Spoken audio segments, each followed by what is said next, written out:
لو لسه بتفكري تعملي غدا وزهقتي من طريقة الشوي الفراخ التقليدية اللي على طول بتعمليها، يبقى الفيديو ده ليكي. تعالي النهاردة تعمليها بطريقة جميلة جدا وبطعم ونكهة طبعا مختلفة، كل الاختلاف عن كل اللي بتعمليه كل يوم. تعالوا نبتدي الفيديو بتاعنا، بس قبل ما نبتدي الفيديو كده تصلي على النبي. اللهم صل وسلم وبارك على سيدنا محمد. متنسيش تحطي لايك. عندي هنا فرختين يكونوا حجم وسط، يعني حجم الفرخة ما تتعداش ال2 كيلو، وشوية توابل كده، والبطل بتاعهم في الوصفة دي هو الزعتر. عندي ملح وفلفل اسود وتوم باودر ومعلقتين كبار كده من الزعتر على حسب الحجم والكمية اللي هتعمليها. كمان عندي بصلة تكون كبيرة في الحجم جدا، وتبشريها او تضربيها في الكبة كويس جدا لحد ما تنعم زي ما انتي شايفة. هتنزلي بالتوابل بتاعتك على البصل وتديهم كده دعكة بسيطة بالمعلقة، تقليبة تكون كويسة.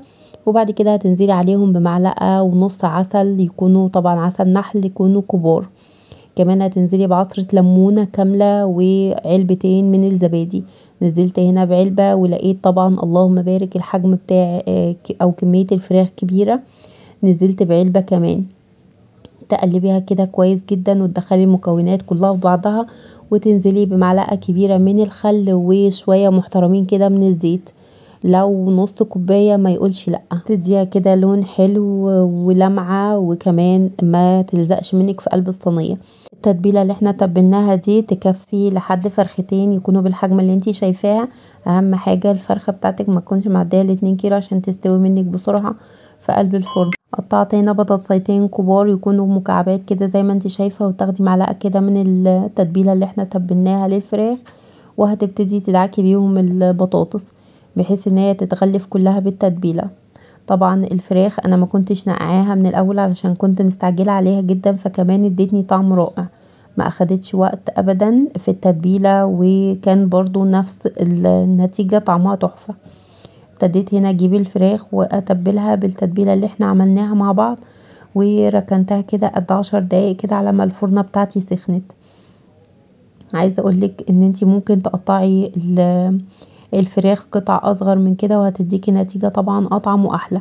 كل العصارة بتاعت الفراخ بتنزل على البطاطس، كمان التتبيلة بتديها طعم مزز كده لان بيبقى فيها ليمون وخل، غير ان بتبقى نكهة الزعتر باينة فيها جدا، فبتبقى طعم مختلف جدا عن كل وصفة بنعملها لشوي الفراخ.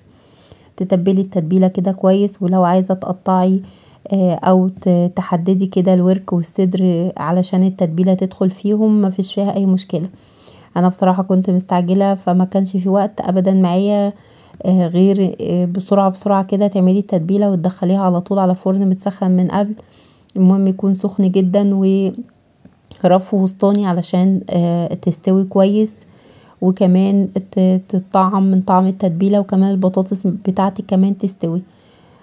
طبعا دخلتها الفرن اخدت بالظبط ساعة وربع وطلعت بالشكل اللي انت شايفاه ده.